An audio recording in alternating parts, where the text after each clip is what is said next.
Welcome students, Namaskar. In the previous session, we discussed about double-sided errors, and now we will be discussing about single-sided errors, which will not allow the trial to tally. Errors which affect one account can be rectified in two ways. First, by giving an explanatory note in the account, and second, by recording journal entry through suspense account. Now, what is this suspense account? When the trial balance does not tally, then temporarily this difference is transferred to an account which is called suspense account.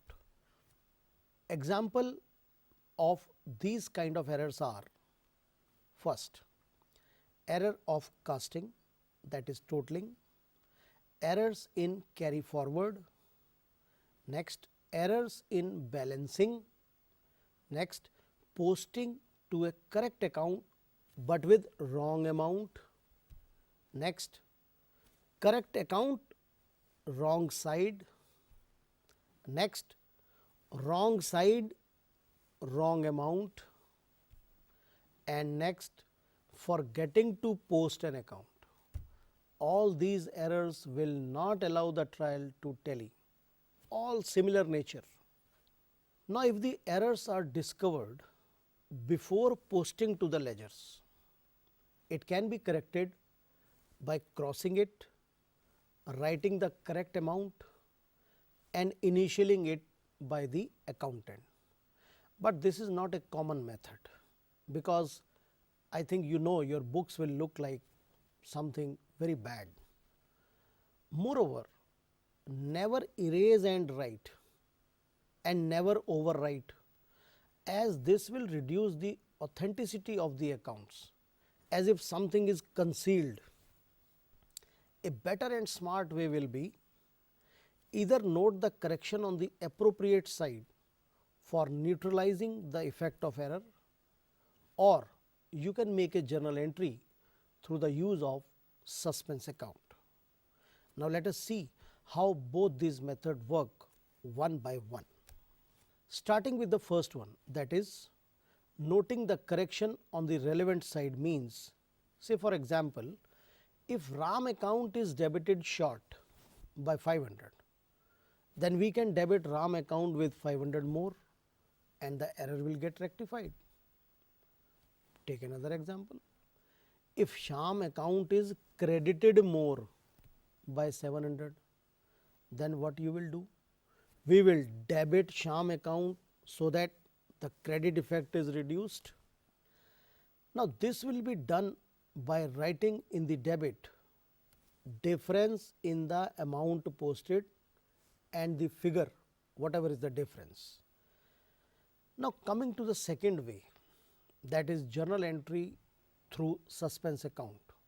When the trial does not tally and the accountant cannot wait, he has to go through with the process of accounting. So, what he do is, he puts the difference in a suspense account, that is on the shorter side, just to tally the trial. The next point is to look for the errors now, and as soon as the errors are located, maybe any account or any amount, that particular error is rectified, an amount is transferred from suspense account, and in the end, if all the errors are rectified, suspense account will become nil. Now, let us understand this process in a step by step manner. First, identify the account in which it is affected because of error. Second, see whether it is excess or short, debit or credit, whatever it is. If it is excess debit or short credit, then you credit that account, because excess debit will be tallied with credit and short credit will also be tallied with credit, and the remaining suspense account will be debited. In the reverse case, if there is excess credit or short debit, then in that case we will debit that account and suspense account will be credited. Let us discuss few entries in detail to understand this process practically. We are taking the first example, simple one, sales book undercast by 5,000.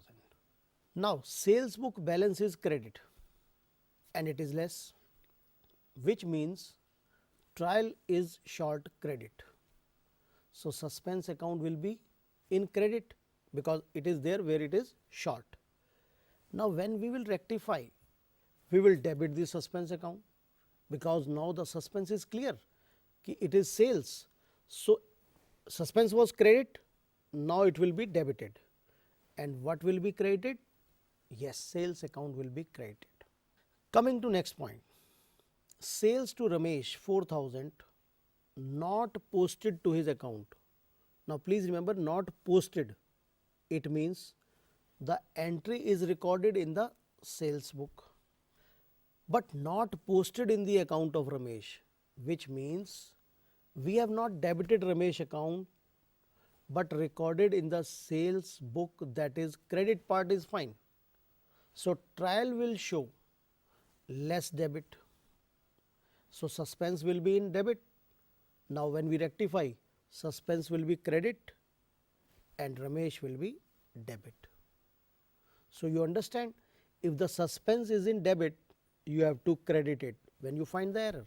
If the suspense is in credit and you find the error, it is debit. So, we have to analyze entry wise. Come to the next one. Purchase from Monu 50,000 posted as 5,000 in Monu account. Now, what is the right entry? Debit purchase 50,000, credit Monu 50,000. But by mistake, we have credited Monu as 5,000. Purchase is okay. So, Monu account is less credit 45,000. It means trial will be less in credit. So, where there is less, there is suspense. That is, suspense 45,000 is in credit in trial balance. And when we will rectify, we will debit suspense 45,000 and what will be credited? Yes, Monu 45,000, because now the suspense is clear that it was due to the error in the account of Monu. Next point, sales to Sonu 35,000 credited to his account. It would have been debited, right? So, the right entry is debit Sonu 35,000, credit sale 35,000. But what we have done is we have credited both sales and Sonu both, because he said it was credited to his account. So, sale part is okay, it is credited, and Sonu instead of debit is credited. Now, it makes the credit more in trial balance. By how much? 70,000, because both are credit 35, 35, 70. So, where is less? In debit. So, suspense will be in debit.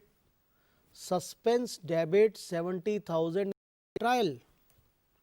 Now, what we will do in rectification entry? Now, we will credit suspense 70,000 to negate that debit in trial, and we will debit Sonu by 70,000, 35,000 to negate the credit and 35,000 to bring the correct effect in the required entry, right. Let us come to the last topic of this chapter, that is rectification in next trading period. When some errors are not rectified in a particular period and are carried forward to the next accounting period and they have to be rectified, then we have to remember one very important point, that is all nominal accounts of income and expenses shall be now called as profit and loss adjustment account. Why? Now, this is done in order to avoid the impact on the next year accounting statements, because you know revenue account is prepared for the year, and if these mistakes are of previous years, it should not affect the accounts of the current year. Let us take an example. Salary paid 500 wrongly debited to RAM account, and if it is to be rectified in the next accounting period, then first of all the usual entry in rectification is debit salary and credit RAM. But because we are rectifying in the next period, what we will do is, instead of salary we will write P&L adjustment debit and credit RAM. So, what is the difference is, instead of salary we had put P&L adjustment, so that we are able to explain that this is an adjustment of profit and loss belonging to the previous year and not to the current year. Now, this particular topic is in 11th class just for a simple knowledge, and its detail is going to be studied at advanced level of study. Now, let us see some rules or conclusions as discussed in the last class. There were few rules which we have not discussed. Point number 1. If a transaction is recorded in journal proper and it is written not posted,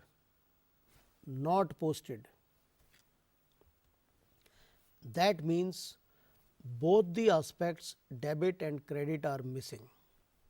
This is very important, because in journal proper we record those entries which are not specifically there in the books, like purchase book, sale book, purchase return, sale return, they are not there. So, we record only those entries which have two aspects in journal proper. So, it means both the aspects are missing. Second, but if the transaction is recorded in cash book or subsidiary book and it is written not posted, now here it means it is not posted to one account, that is, it is a single sided error. In other words, cash book or subsidiary book is okay, but if the transaction is recorded in cash book or subsidiary book and then it is written not posted, it means it is not posted to one account, that is, it is a single sided error, trial balance not tallied. In other words, we can say cash book or subsidiary book is okay. So, my dear students, this brings us to the end of this very interesting chapter and a basic one. Here you have understood how many types of error are there: omission, commission, compensating and principal, how we commit them while recording the transactions, and then we have learned how to rectify them: single sided error which affect the trial, double sided error which do not affect the trial, and so on. In our next session, we are going to start chapter 7, depreciation, provisions and reserves. Till then, go through this very important topic and learn these things. Happy learning. Namaskar.